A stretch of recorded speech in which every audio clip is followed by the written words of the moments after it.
جب کسی کا وقت نکل جائے تو دوبارہ حاصل کرنا ناممکن ہوتا ہے،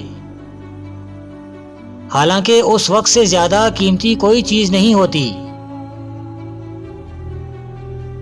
فخر اس میں ہے کہ اپنے تھوڑے سے مال پر قانع رہ کر دوسرے کی ملکیت پر نظر مت رکھو۔ بہترین صبر وہ ہے جس میں دوسروں سے شکایت نہیں کی جاتی۔ منزل کا تعین کرو، بغیر منزل کے تھک کر چور ہو جاؤ گے، لیکن حسرت کے سوا کچھ ہاتھ نہ آئے گا۔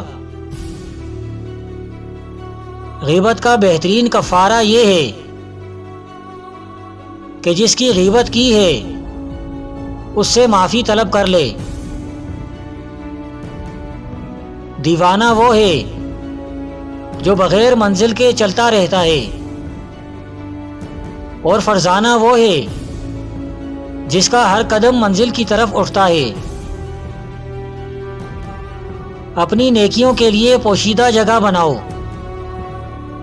جیسا کہ اپنے گناہوں کے لیے بناتے ہو۔ دشمن کو نیک مشورے سے شکست دو، اور دوست کو خلوص کی تواضع سے اپنا گرویدہ بناؤ۔ اپنے ظاہر کو لوگوں کی طرف اور اپنے باطن کو خدا تعالیٰ کی طرف متوجہ رکھو۔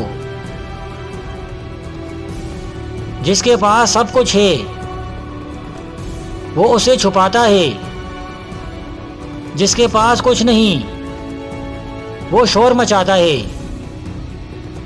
اسرار کا چھپانا ابرار کا کام ہے۔ ہم ایسی چیزوں پر زیادہ پختہ ایمان رکھتے ہیں جن کے متعلق ہمارا علم کم ہے۔ جس کے 40 سال گزر جائیں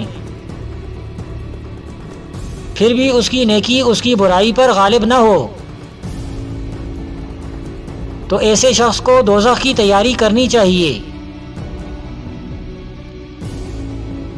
جو شخص زندگی کی مناسب ضروریات سے زیادہ کا طالب ہو وہ کبھی قانع اور مطمئن نہیں ہو سکتا۔ نہ جھوٹی قسمیں کھاؤ اور نہ خدا کے نام کو قسموں کے لیے تختہ مشق بناؤ،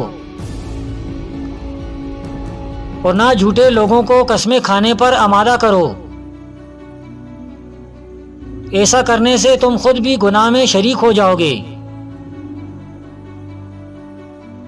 بھوکے کے پیٹ میں ایک لقمہ جانا یا کسی محتاج کی حاجت روئی کرنا مسجد بنانے سے بہتر ہے۔ سرمایہ داری کی قوت جب حد اعتدال سے تجاوز کر جائے تو دنیا کے لیے ایک قسم کی لعنت ہے۔ قومیں فنا نہیں ہوتی بلکہ آئندہ نسلوں کی صورت میں اپنا قائم مقام پیش کر دیتی ہیں۔ امید زندگی کا سہارا ہے۔ ہر خزاں کے سینے میں بہار کا دل دھڑکتا ہے، اور ہر شب کے سینے میں مسکراتی ہوئی صبح چھپی بیٹھی ہے، اور ہر نا امید کے پردے میں عروس امید لپٹی ہوئی ہے۔